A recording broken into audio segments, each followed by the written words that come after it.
Hello, everyone. Welcome to today's episode of Postpartum Perspectives.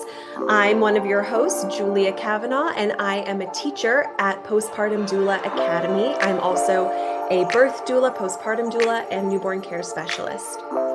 And I'm Nancy Ham, and I teach at Gentle Ventures Training Center. So I teach holistic and just regular newborn care specialists and newborn nannies. All right, and yeah, and there we go. So there, that's us in a nutshell. And today we are going to cover something that's in demand in our industry, especially as newborn care specialists, which is sleep consultation. Nancy is going to be the teacher in this role play scenario that we're going to do, and she's going to explain what we as professionals can ask prospective clients and what information we need to get together in order to do sleep consultations for sleep training. And Julia's going to jump in as any student should and ask any questions that she thinks pertinent. So hopefully we will get down to the root of everything that we need to know about doing a sleep consultation. So are we ready I'm to going to begin? pretend like I'm brand new at this and I Yes. know nothing. And she probably knows more than me. So Oh God, no. That's very there's a really good chance. Okay. So let's start with what is a sleep consultation and how do we basically do it? So a sleep consultation is any time that a client wants a baby nap trained or night trained to sleep. So this is something that is, of course, they're two totally different things, and we need to find out what your client wants. So let's kind of start with, I'm going to try to walk through like from, let's say you get an email. You get an email from a client, and it says, I hear that you are able to train babies to sleep. My son is 8 weeks old, and I want him sleeping through the night. Now, my response to that would be, we need to wait another 4 weeks. If you want to sleep condition him, and I will explain how to do that, you can do that, but I will not sleep train a baby until they're at least 12 weeks old. And why is that, Nancy? I don't think they're emotionally, physically able to sleep, force sleep. I mean, no, let me take that back. They can. You can let a baby cry it out when they are 8 weeks old, and they will probably sleep through the night. I just don't agree with that method. Yeah. And so this is more of a personal thing with me as to Yeah. why I wait that extra 4 weeks to sleep train. So I would ask the mom to please come back in 4 weeks if she's still interested and hasn't found anybody. By that time, she's probably found somebody to allow her baby to cry it out and tell her, just leave the baby alone. She'll go, I used to do that. I used to be that person. I used to be the person that would say, well, you can always let the baby cry it out and just check on them every once in a while, make sure that they're okay. But I don't think I did it ever at 8 weeks, but say 10 weeks. Yeah. But I won't do that anymore. I won't do And that. the weight is involved as well, right? I mean, I've heard that from pediatricians. Yeah, the weight is involved. The baby should be 12 pounds. Okay. 12 pounds or 12 weeks is kind of what we say. Okay. But then we have babies that are born at 12 pounds. So then you're like, oh, so a baby from 12 pounds at birth can sleep through the night. And sometimes they do. Yeah. And so I've had, I think, 2 or 3 babies in my career that were born that heavy that Wow. literally slept through the night. Wow. And it was like, I'm not going to do anything unless the baby starts losing weight, at which time we will wake him up for a feed. But none of the babies that I had lost weight. They just slept through the night. It was real easy work. Oh. Yeah. Wow. Yeah. Okay. Okay. So there's something about the weight being 12 pounds that allows the baby to go through the night without eating. Some babies. Some babies. I mean, you can have a 15-pound baby who still gets up at 3 times a night. Right. And Right. that's how the parents have conditioned the baby. Okay. Or it's because they have not given the baby the proper amount of food during the day to sustain the night. Okay. So what you would have to do is take the baby's weight times 2.5. That's how many ounces they should be getting during the day in order to feel okay with sleep training at night. Okay. So let's just say that a baby is getting, just a minute, I got to turn this there. Okay. Let's just say that a baby is supposed to have, we'll just say 28 ounces. And 28 to 30, 2. 32, I think you're right, Julie. I think it's 32, is about the maximum that we want to go for milk during the day. Yeah. Okay. So let's just say the baby is eating the 28 ounces during the day. Then there's really no reason that you cannot start stretching them or doing a little sleep training at night. Okay. Trying Okay, to- so let's say that that a different mom writes in and Yep. she's like, "Okay, my baby is 12 weeks old and I need help because they are not sleeping through the night." Okay. Maybe.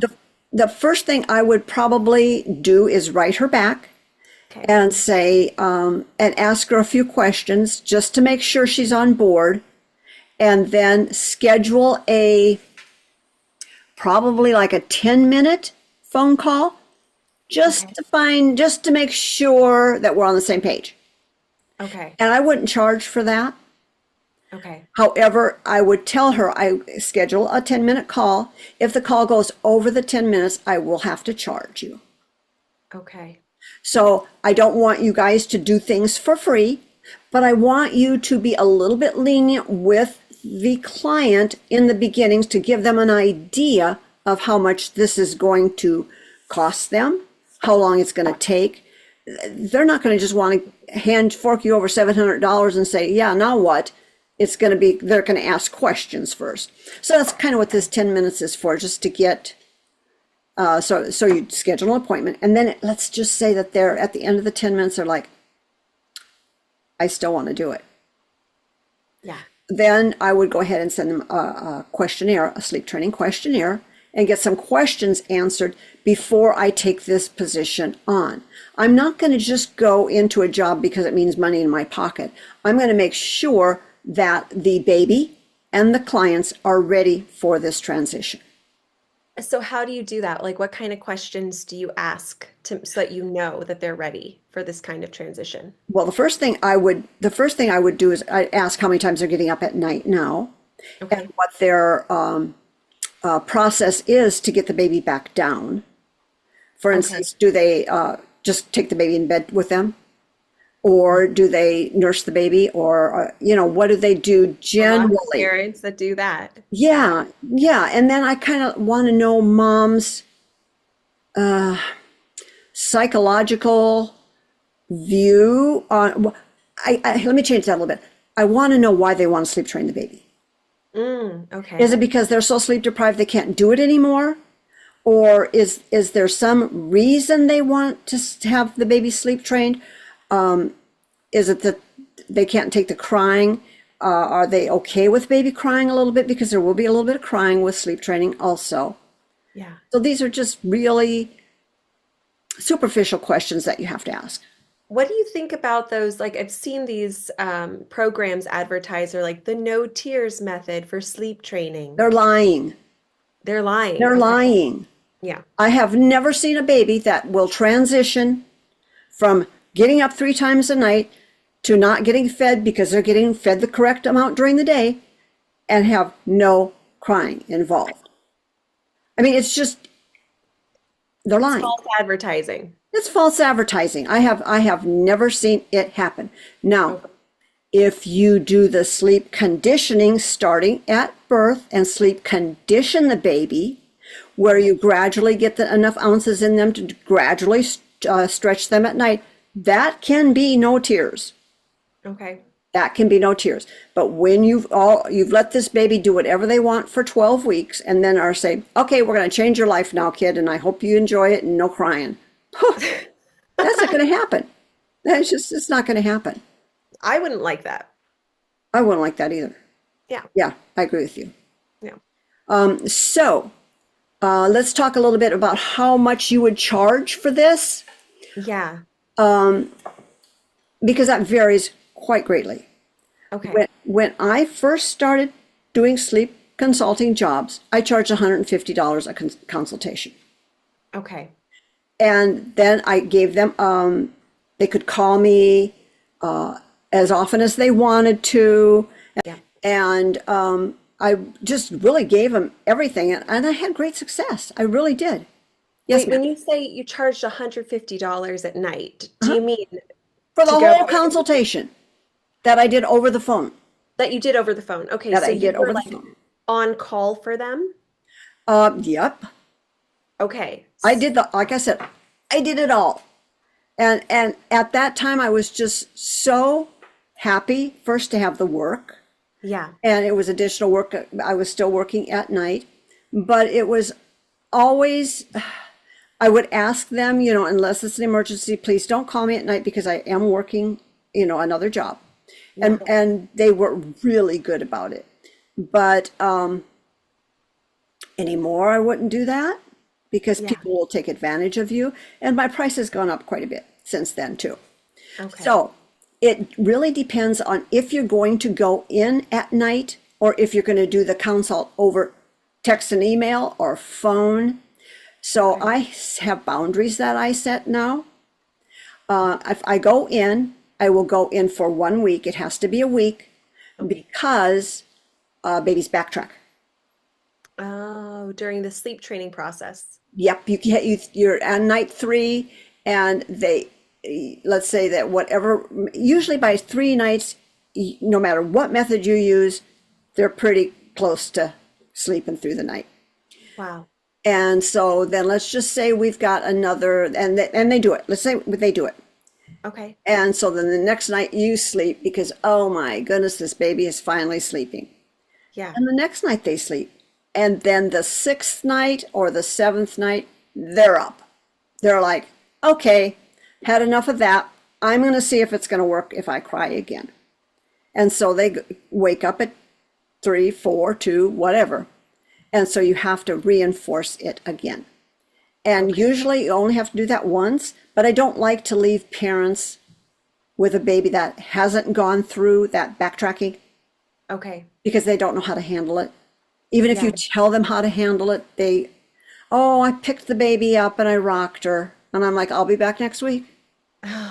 Because then you have to start all over again. Yeah. Yeah. So, So now I charge $700 and it does not matter. 700 per night or Nope. 700 total? Just for the total. And this is phone or email or text. Okay. This isn't going in. Okay. Yeah. So I will charge like $700 and then I have a contract like thing they have to sign. And they can contact me. I believe I've got 2 times a day and only at night if it's an emergency. Okay. And what else? And I pretty much, I guarantee that if they do exactly like I say, the baby will be sleep trained. Wow. So, but they have to do exactly like I say. And usually if the baby is not sleeping, it's because they have been inconsistent. Oh, that makes sense. Yeah. Yeah. Consistency is important. It's very important, yes. So I thought we would walk through some of the questions that I have on my questionnaire because there's some things on here that sometimes a job is so mystifying, I guess is a good word. You're just like, I can't figure out why this baby is not sleeping. Yeah. And there's certain things that we may have overlooked and certain things that are really important to know about a baby and about a family Okay. before you go in and take a job. So I have moms answer this questionnaire that I've got, and it is quite extensive. So I'm not going to go through the whole thing, but I'm just going to go through a couple of things that we need to really discuss. And one is, did you want nap time or did you want nighttime training? They are two totally different trainings. Wow. So because nap time in so many ways is so much harder than nighttime. Yeah. Because if you've I've ever noticed that too. Yeah, if you've been on a job where the baby is waking up at the 35-minute mark, Yeah. to change that is just, that's so much work. Yeah. That is so much work. And a lot of times parents are not willing to do that work. They would rather carry the baby around Yep. and wear the baby rather than go through the work of trying to train them to sleep through their naps. Yeah. Yeah. But I will tell you right now that that does start at birth also. Wow. First time that baby wakes up at the 30 to 45-minute mark, you should not get them. Yeah. You should pat them, you can soothe them, you can shake the crib or rocker or whatever they're in a little bit, but you don't get them and get them back to sleep the very first time. But the very first time that usually runs through the client's mind is, oh, there's something wrong with my baby, because they've never done it before. They've always slept the hour and a half before getting nursed. You know, so then they're just like, there's something wrong with my baby. And I'm not saying don't check it, because I would definitely go in there. I put fingers on the forehead, see if they're warm. I Yep. do a little sniff to see if they've pooped. Yep. If neither of those things are true, then I would go to the soothing thing. Yeah. Okay. And that's my advice In for the naps. crib. In In the the crib. crib. In the Soothing in the crib crib. or in the bassinet, wherever they are, don't pick them up, just soothe them. And a lot of times I find if I just put my hand on their head, one hand on the head, one hand on the chest, and that will calm baby down. I think it's just wanting to be able to know somebody's with them. Yeah. That makes So, that yeah. makes a lot of sense. Yeah. Yeah. Okay. So naps and you ask the parents, do you want naps or do you want nighttime? Because it's very different. Correct. Do you charge differently if it's naps versus nights? Honestly, I charge more for naps Yeah. because Makes it's sense. so much harder. It is so much harder. But once again, if the parents are not willing to do exactly like I say, and sometimes nap can take 2, 3, 4 weeks to get straightened around. Yeah. So Yeah. it's going in there every time they wake up and juggling the crib or soothing them or something and not picking them up. And most clients are like, oh, I did it so many times today, I just couldn't do it again, so I just picked him up. Oh, You know, and so then you're back to square one. So I would generally charge more for the daytime than the nighttime. okay. Okay. Okay. Okay. Okay, and then we need to talk about the method that they want used. Okay. So I would send them a file or whatever of all the methods that we have. And Okay. what would make them feel the most comfortable to use? Okay. Okay. Because- So give them a list. From a list, yes. Okay. I'd say choose 1, 2, 3, 4, 5. Which one do you want? Okay. And I'm not going to go through what those are right now, but they can be as cry it out if they want, or Yeah. it can be when you're sitting by the crib and you transition to a few feet away and then a few more feet away and then a few more feet away. Yes. It can be that too. So it can be there's a lot of different methods that we can use, but Okay. we have to be on the same page as the parents. Okay. Yeah, I mean, that makes sense. Yeah, because you want consistency and all the way if they- through. if they're going to do something different than what we would do, it's not going to last. It's not going to last. Okay. Absolutely. Absolutely. Okay. And then we talked about this a little bit, but I just want to make sure that the clients understand, and you understand when you go into the job, that you have to tell the clients. There will be client crying. Are you okay with that? Are you going to come apart if the baby starts crying? And if you're going to come apart, and I've turned down many jobs where the mom says, I just can't take the crying. I just can't take the crying. And I'm like, well, when you can, you come back. Because there's no way for me to sleep train or you to sleep train your baby Even if you do the gentlest methods where you're sitting right by the crib and have your hand patting on the baby's probably going to be screaming in your face. Yeah. Can't take that, then you're not ready for the sleep training. Right. Yeah. Right. It's hard. It's hard. Like It's there's a hard reason for why people us. call us. It's not Yes. easy. Yeah. Yeah. And the thing is that there's so much information about sleep training online. Oh my gosh. There Yeah. is that if they really wanted to do it without somebody, but most people just need that support Yeah. and somebody telling them what to do. And I can use that. I've got a puppy, okay? Yeah. And you think I could train this puppy, but no, I had to call a trainer in and for her to tell me exactly what was on the videos. Yeah. And then I could do it. And Yeah. it's such a weird, because I can relate to why parents are dumb. I would be like, but I don't know if I should do this when she does this, or what do I do when she does this? And I'm like, God dang, you sleep train babies and you can't train your own dog. Oh, Yeah, it's yeah. different. It's so different It when is so it's your different. own, when it's your own. It is. It is so very different. Yeah. Okay, then I'm just looking through here to see what we want to include. Well, and also Nancy, while you're looking through that, like Uh-huh. if I wanted to be able to refer to these same questions that you're looking at, Mhm. um, can I go onto your website at Gentle Ventures? Like, do you offer this? Is this something that I Oh, can yeah. buy? Yeah, I have it's called sleep training questionnaire and a sleep Okay. training contract also. You can buy them separately or together.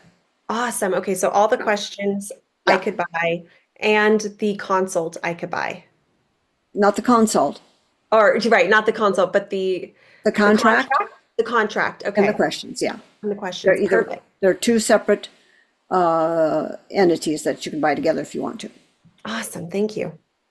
Also, another thing that with the clients a lot of times do not understand is that when you want a baby to sleep train, you have to put them on a schedule during the day.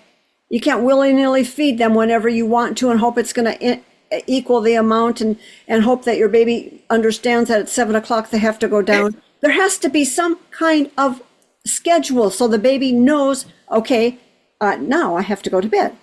And Yeah. now they're not going to come in and tend to me anymore. And now I have to go to sleep. And now I have to sleep all night. It just doesn't happen.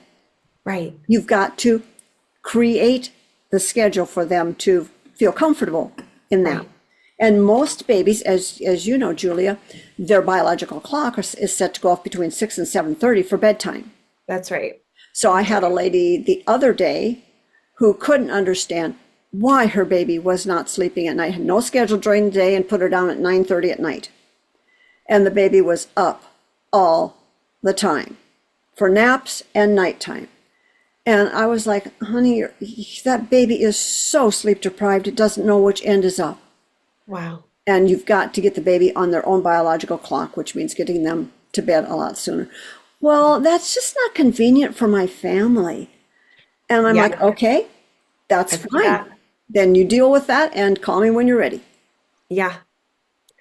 I had a client who wanted their baby to go to bed around 9:30 also, because that was the most convenient time for the family. And the time that the baby actually wanted to be put down, because we started moving the time back, Yep, ended up being 5:45. yep. 5:40, like That's that what I'm was the saying. baby's magic That's the number. magic number. Yep. Yeah. And I've had so many, I would have to say that most of my clients, the time was right around 6 o'clock, 6 or Yeah. 6:30. And people Yeah. just, that's what colic is about. That's why these babies are screaming their heads off Yeah. between 4 and 7 or 4 and 8 or whatever. They're ready to go to bed. Put them to bed. Wow. Wow. Yeah.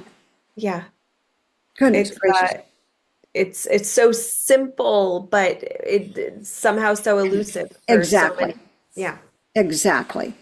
Uh, we also have to know, is the child, was the child premature? Is this Okay. the child's adjusted age or is it the child's real age? You don't want to start a adjusted age 12-week-old baby when they're only really, let's just say 9 weeks old or 10 weeks old. What does adjusted age mean? Okay, let's just say that you have a baby who is due on the 31st of January Okay. and they're born on the 15th Of January. of January. Okay. So on say on January 31st, their age is actually 2 weeks old, Yes, because they were born on the the 15th. 15th of January, but they weren't due till the 31st. Right. But their adjusted age is 0 because they are just due on the 31st. Okay, so even though the baby's been out for 2 weeks, Right.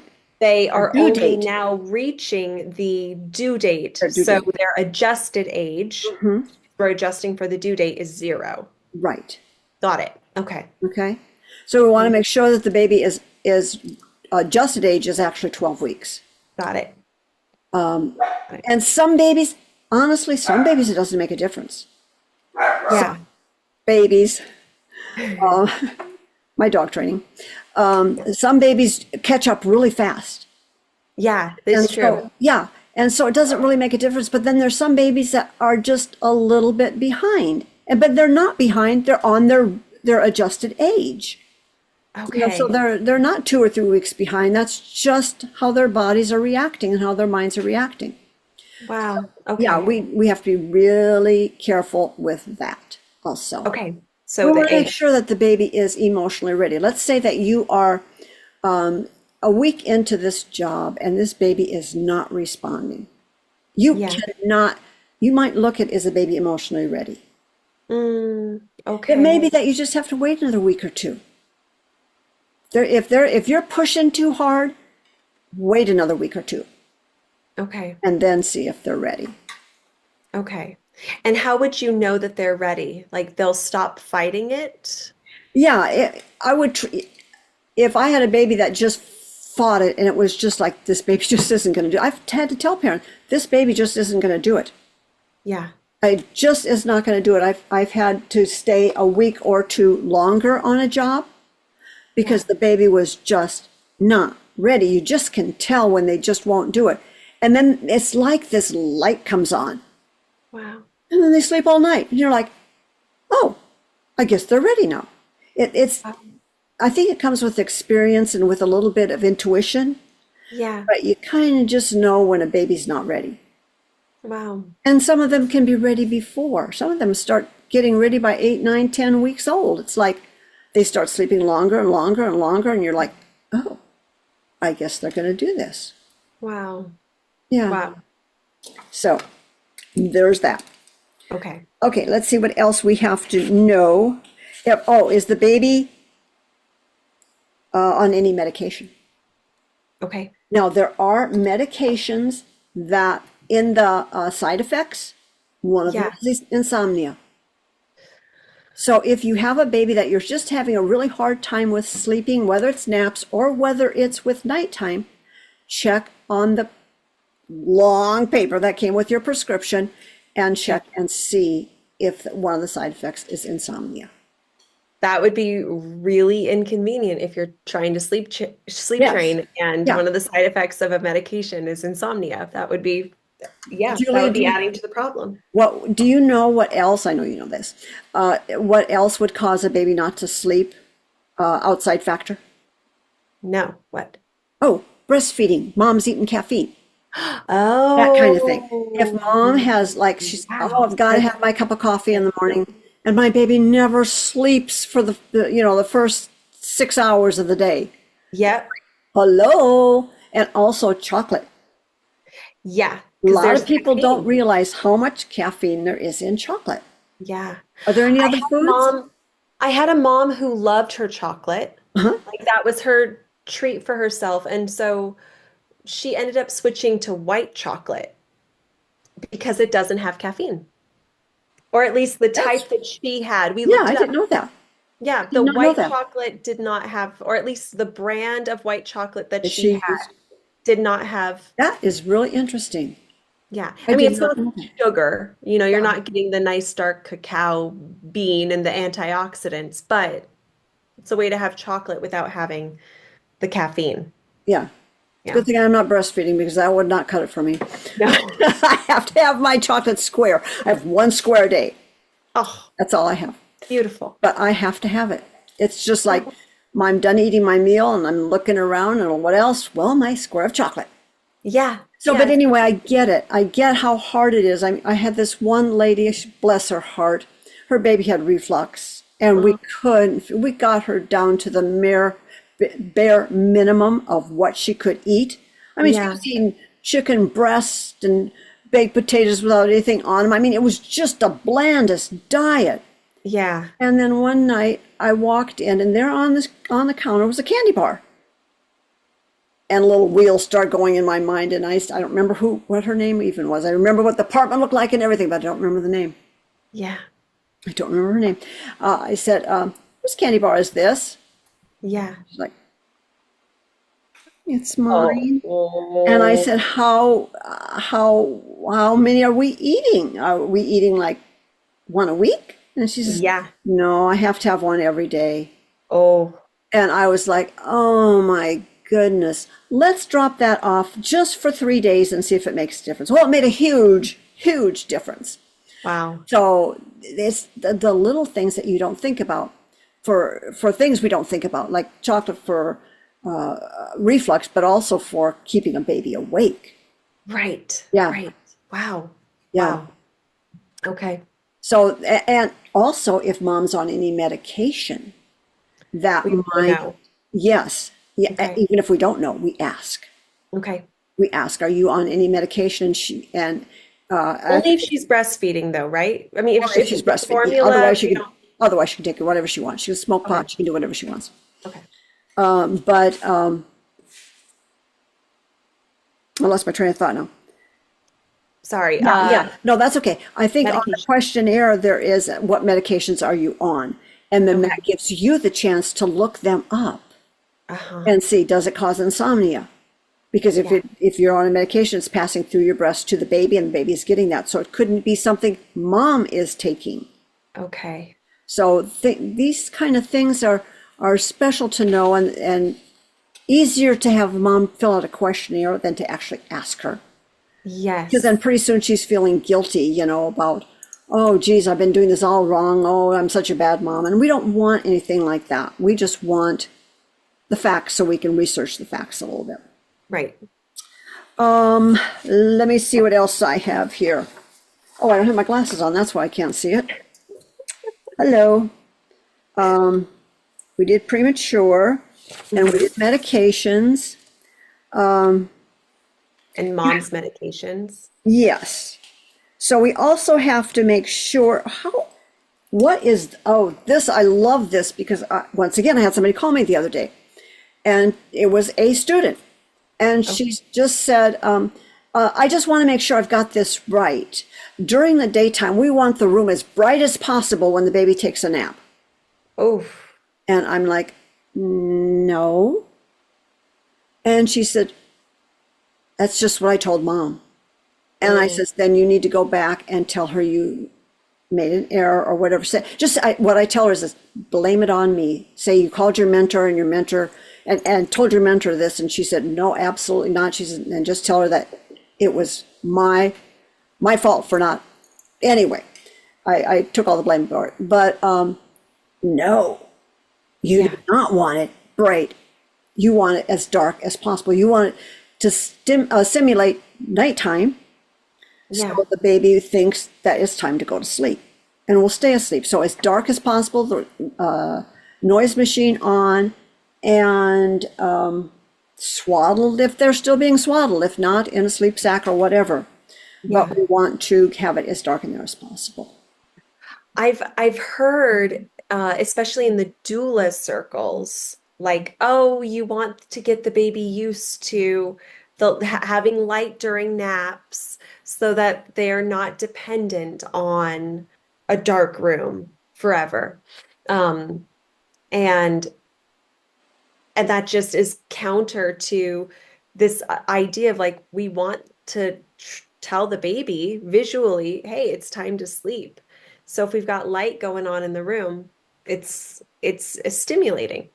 Well, and here's the thing, Julia, what we're trying to do with all this is set the baby up for success. We can change it after they're into this, what am I trying to say, into this pattern, into this Okay. pattern. Let's just say that the baby is now 4 months old, 5 months old, and they've been sleeping this whole time with darkness. Yeah. You can add a little bit of light during the day, and then you can add a little bit more light during the day, but they're still into this pattern of sleeping during this time. Yeah. Okay. So that would supersede the need for darkness. The That sleep would makes so much supersede, sense. yeah, for darkness. Yeah. Get them in the habit, and Get them in then that habit. Yeah. you can introduce new factors. Yep. That makes a And lot that's of just like the sound machine. People are like, well, want the sound machine, they'll have to have the sound machine, I have to carry it wherever I go. And no, you Yeah. generally wean them off it after a little while. Yeah. Make it less loud and less loud and less loud, softer, and Yeah. less loud, and till there's finally nothing. And the Yeah. baby does okay. Wow. It's just a matter of figuring out the easiest way to do it with the least amount of crying. Okay. I Yeah. guess That makes that's a sense. good way to say it. Um, Another thing we want to kind of know about the family is, are there siblings? Are there dogs? Are there things that are causing this baby to wake up? Yeah. So let's just say that the baby goes to bed at 6 o'clock, and Yeah. the siblings don't go to bed till 8 o'clock, and so they're tearing in and out of the nursery. Yeah. Are they screaming outside the nursery door? Or the dog's barking because the kids are running around? All Yeah. that stuff makes a difference when you're trying to sleep train. These are Okay. just little things that we really need to know. Okay. Let me see. And also we want to talk about, let's just say that the baby is a bottle-fed baby. Okay. Did you know, Julia, that all the major brands that we sell in the United States, major brands, Enfamil, Similac, Nestle's, Good Start, have enormous amounts, sometimes up to 52% sugar. Whoa. Now, tell me what you don't do to a child that you want to go to bed. You don't give them a big cup of sugar Oh, before for bedtime. sure. I mean, that's like when you go to a birthday party and the kid's been eating cake all day and ice cream and cookies, and then you go home and it's bedtime, and they're like, "Hey, no, it's not. It's time to bounce off the walls for a while." Wow. So we want to check and see what formula the baby is on. Right. And so we want to give a good organic formula that does not have sugar in it. Wow. Okay. So that's something that a lot of people don't realize that is bad about these formulas. Yeah. There's so much stuff that's bad about the general formulas that the United States people get off the shelves. Right. But sugar is the biggest one. Well, it's not even the biggest one, but we'll say it's the biggest one for this. Yeah. Yeah, we could do we could do several episodes on formulas, but for these purposes, yeah, Yeah. for sleep training. Yep. Okay, and then let me see if there's anything else we need to talk about. We need to find what baby's wake-up time is. Okay. Is our consistent wake-up time? We want to find that out. And then let's just say that baby's consistent wake-up time is 5 o'clock in the morning. Oh, that's early. What do you do? Do you allow the baby to, do you go into the room, get the baby, and take the baby in bed with you? We need to find out things like that because that's really, really important. Yeah. Most babies, if you just leave them roll and kick around and maybe cry off and on a little bit, they'll go back to sleep and sleep till 7 o'clock. Yeah. But a lot of parents, once again, that's where they go wrong because they go in and grab the baby, take the baby to bed with them because they don't want to listen to it. If they would just listen to it for a couple of days, it would probably be very short-lived. Wow. Okay. Yeah. Okay. One thing that we want to find out is one of the things you're going to find out from the questionnaire is exactly what they're doing now to get the baby to sleep. Are they co-sleeping the baby? Do they want to continue co-sleeping the baby? So, and there are parents that want to continue co-sleeping the baby, but still have the baby in bed with them. That's a little bit hard, but it can be done. But you have to really know what you're doing. You can't go in as a novice and say, here's what we need to do. Wait, what do you mean they want to continue co-sleeping the baby and you mean they want to sleep in the same room with the baby and they want the baby in the bed with them? Yes. And they Okay. want the baby to sleep all night in the bed with them. Oh, they want to do bed sharing. Yeah, And they want the baby to sleep all night in bed with them, bed sharing. Wow. right, right. Wow. Yeah, Yeah. that's a little bit more difficult because of course you've got two people in bed. One of Yeah. them usually looks like a male and is like, I'm not getting my sleep and I got to go to work tomorrow. This has got to stop. Okay. Yeah, and baby's like wiggly and like Hmm. moves his little feet and wants to eat and Yeah. moving. Yeah. Right. Yeah. And so that's a whole different scenario. And Okay. a lot of NCSs will want to move the baby to the baby's crib, which they probably should, Yeah. but some parents aren't looking for that. So you have to know what you're getting into that way also. Yeah. Wow. Yeah. That would be really tricky to Yeah. sleep train and to have the baby in bed with Yes. the parents. That'd Yeah. be tricky. It can be very, very tricky. And also, as a baby used to a pacifier, I had one mom call me and said that she was up 47 times a night. In one night, she counted the times, putting the pacifier back in the baby's mouth. And I'm like, oh, good grief, woman. Sounds That's, awful. yeah, that's a Yeah. habit that's got to be broken. And that's a habit that is not going to be broken without crying. Yeah. You are taking something away from that baby, and unless you're going to hold that baby, they're still going to want the pacifier. Yeah. That pacifier is something we don't like to mess around with. I use a pacifier at night only for stretching. So Yeah. by the end of the time that the baby's sleep training, they're also not taking the pacifier anymore. Yeah. So there's no issue with that, but that's something that you have to find out. Is that something you're going to have to work with, getting that pacifier out of that baby's mouth? Yeah. Very, God. very important to know before you take a job. It probably is a good idea to know the temperature of the baby's room too.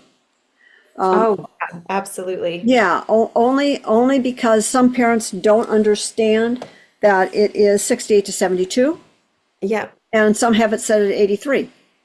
I want my baby to be warm at night. Well, you try to sleep if it's 83 degrees in the room. Yeah. Or if they're like, oh, we don't ever turn our heat on. Yeah, Yeah. it gets down to 54 or something, but we never turn the heat on. We just have her dressed warmly. Do you? Right. Warm enough for that? Yeah, Yeah. yeah. So that might be something else that we need to find out. We also kind of want to know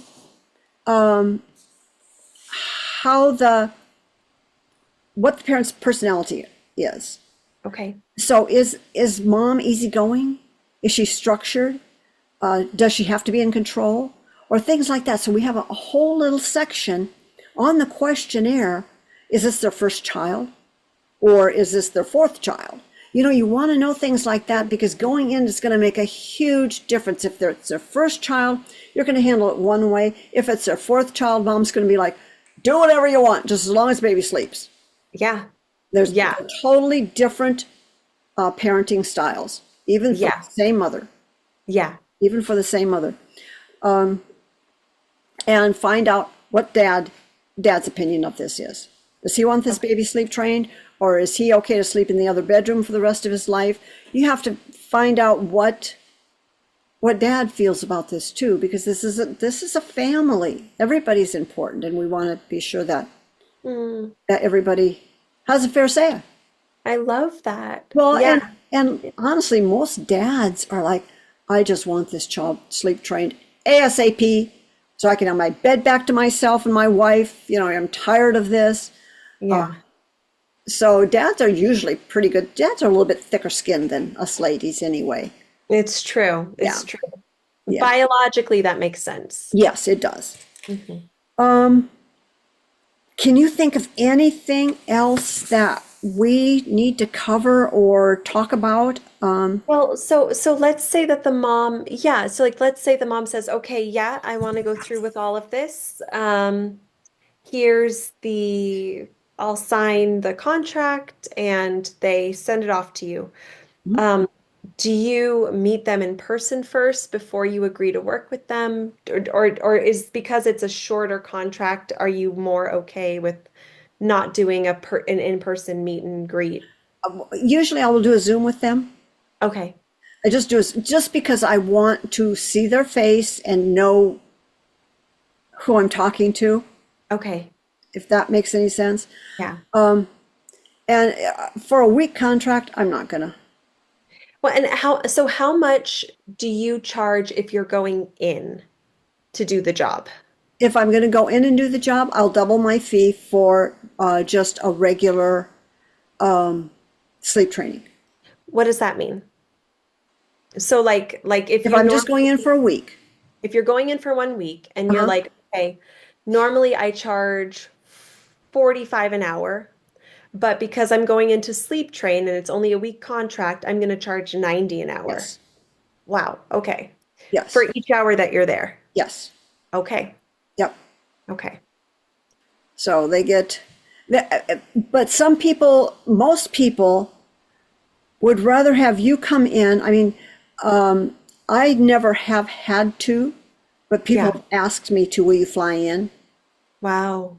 to do Yeah. this? And usually I'm doing it when I'm also on another job, so I can't.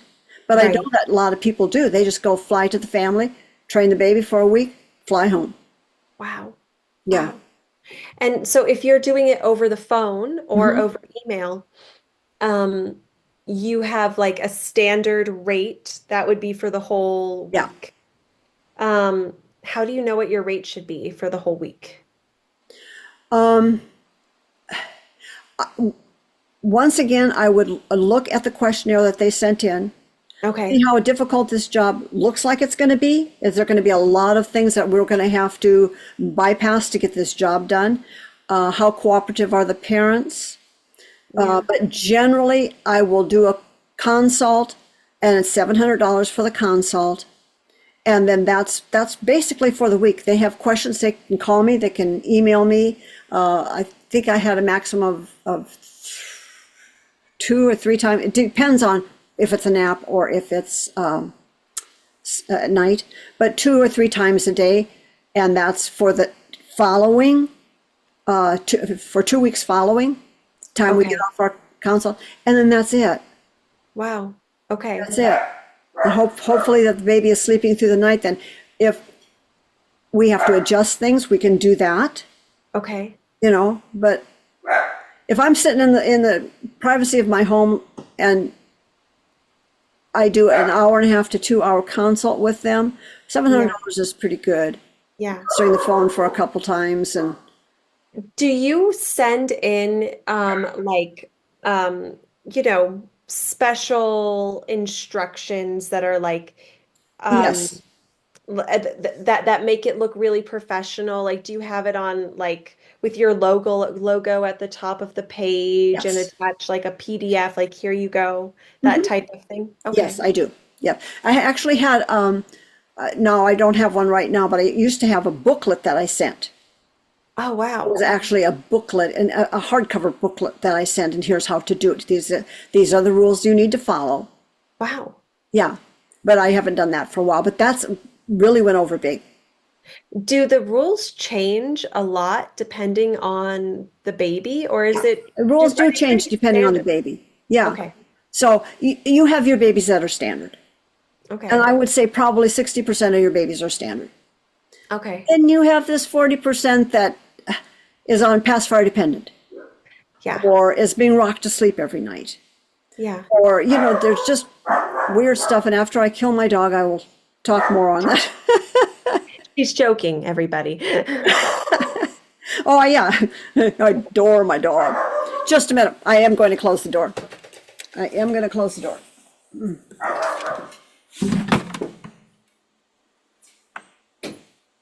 Okay. Okay. Sorry about that. Oh, no problem. So, Do you offer a class with Gentle Ventures that teaches sleep training? I do. There is a continuing education sleep training class, Okay. and we go through swaddling, soothing, and sleep training because I think they all go together, but it's more sleep conditioning.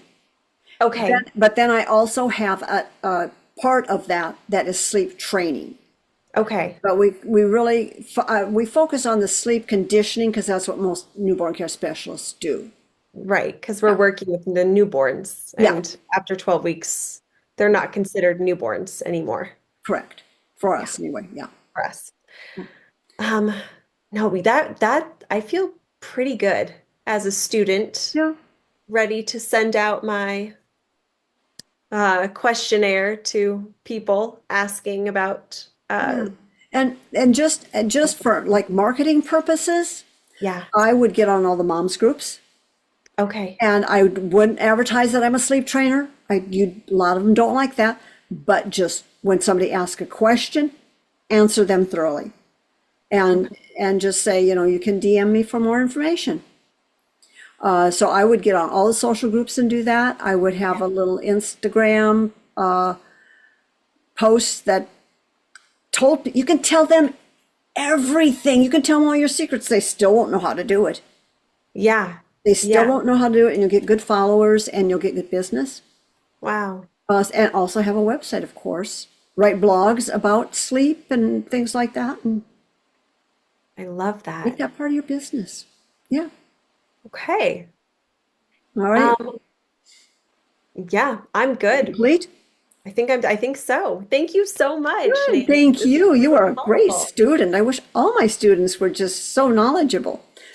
Oh, well, I mean, asking questions. And that's one thing that I love about you that I even when I was first your student, like I could call you and ask you questions anytime.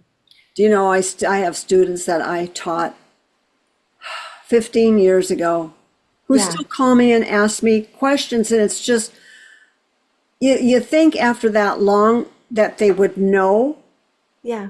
but you don't. Every job I go on, I learn something new. Yeah. Every time they call me, it's like, wow, let's think about that. Because Yeah. they're not simple questions. These are veteran people who Yeah. just honestly have come up across this situation that they can't figure out. And sometimes we have to sit down and figure it out together. Yeah. But yeah, I've always done that. I will always do that. That's one thing that I will always mentor my students. I love doing that. I love helping people find out the answers, figure things out. It shows. Thank you. It Thank you. shows. Okay, guys, let's wrap it up for today. And thank you very, very much for being here. Yeah. Thank you. We'll see you next time. Bye bye now.